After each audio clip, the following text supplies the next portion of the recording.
everybody, and welcome to my presentation. My name is Jillian Motte, and I'm going to be presenting an ad campaign known as Rosie the Riveter. Now, who is Rosie the Riveter? The name probably rings a bell, but I always fail to associate the name with the face. So a little hint, if you're struggling to figure out who it is this image. And hopefully it's clicking by now, but if not, another hint is the phrase, "We can do it." Now, if you didn't guess, this is who Rosie the Riveter is. Now, for a little background behind the ad campaign of Rosie the Riveter, this campaign was created in 1942 during World War II by J. Howard Miller. The photo on the right is actually the original painting by the artist Norman Rockwell. This image is what the ad campaign was based on, so this was based on this painting. Moving on to what the campaign was for. This campaign was to recruit female workers into the defense industries during World War II. Rosie the Riveter is the most iconic image for working women.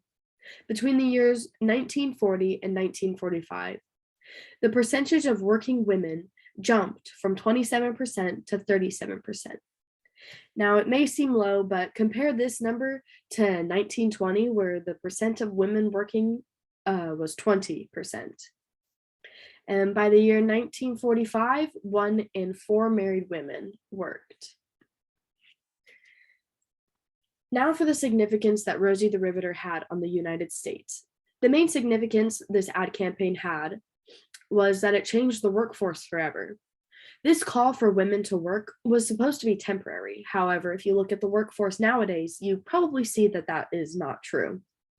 The significance of the number of Rosie the Riveter is actually shown in the numbers today. As stated before, in 1945, 37% of the workforce were female. And at that time, that was pretty big. But according to a 2019 report on BLS.gov, 57.4% of the workforce is now made up of women. That just shows how this ad campaign impacted the United States. The change in females within the workforce later ignited major changes in civil rights movements and women's rights movements. Now, there's even a little song dedicated to Rosie the Riveter. So I'm going to play a little clip of that for you.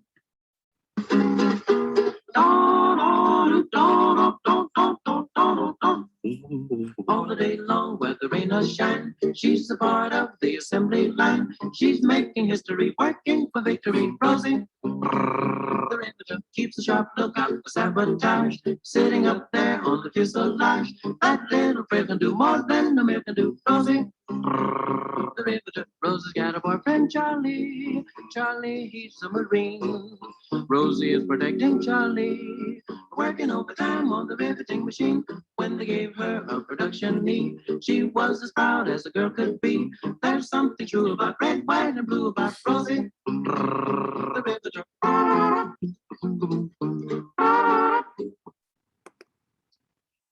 Now, like I said, that was just a little snippet of the song. You can look up the full song just by looking up Rosie the Riveter song on YouTube if you want to, but I don't think anyone's going to want to do that. So the significance that Rosie the Riveter had on me is that now I know that I can do it. Because of the ignition for the civil rights movements and women's rights movements, I get to work for the same wages as men do, and I get to choose what I want to do with my life. This leads to the opportunities that women today get to follow their dreams. We now get the same opportunity as men do to follow our dreams, whether it be to become a doctor or a lawyer or even a garbage woman. This probably wouldn't have happened without this campaign and the call for women. And I wonder where the women's rights would stand today if it hadn't been for this ad campaign, if we would have the same opportunities as we do now. So thank you, Rosie the Riveter. I appreciate all that you've done for the women of America.